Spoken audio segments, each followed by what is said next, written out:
Alright, it's Roger with iGadgetGeek, and today I'm starting my review of the case I've received here for my custom PC. It is a NZXT Apollo case in silver, and I'm going to splice in some multiple videos with some different close-up angles and walk you through all the features of this case.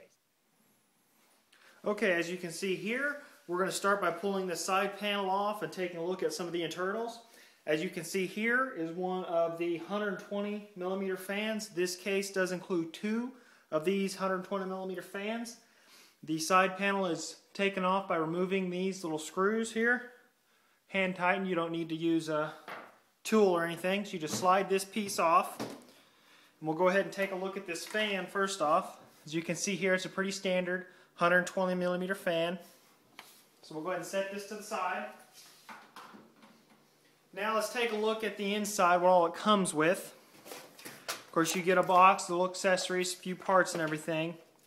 Now all of these particular cables run to the front panel for the power switches and LED indicators and such, but we'll get into that a little more in a minute. Now as you can see here, this is the tray for the motherboard. It is not a removable tray. But it does have room for ATX, micro ATX, mini ATX, and flex ATX, as you can see here. And up here is your location for your power supply. And here is the secondary 120 millimeter fan that's included.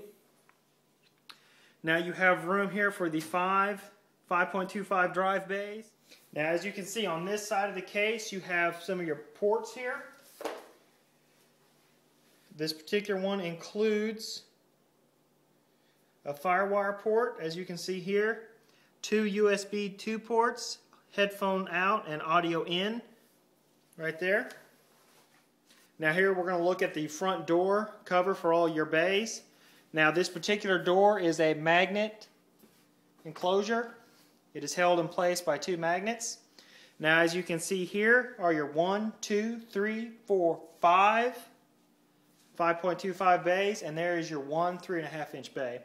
Now, I'm not sure if I'm going to be able to capture this on camera, but this black plastic, as you can see here, is translucent.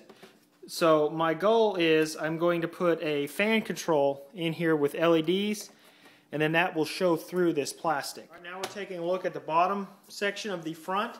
As you can see, here is a power switch. You also have LED indicators here, and here's some LED lights along the side. And along this side there are LED indicators.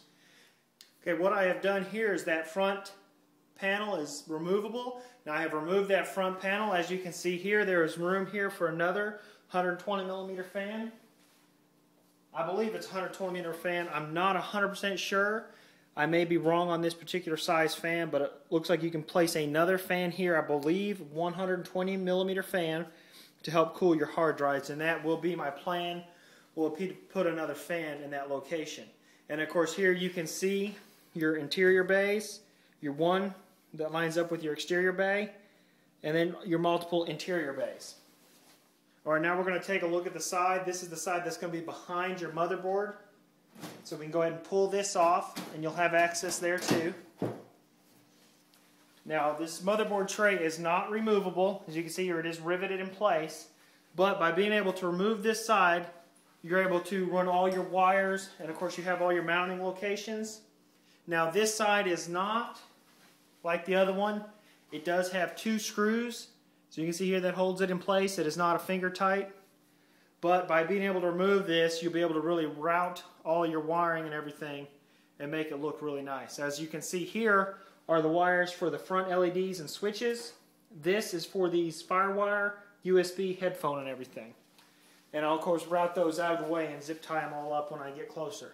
Now, my next video is going to be of the motherboard and of the installation of the motherboard. This has been Roger with iGadgetGeek.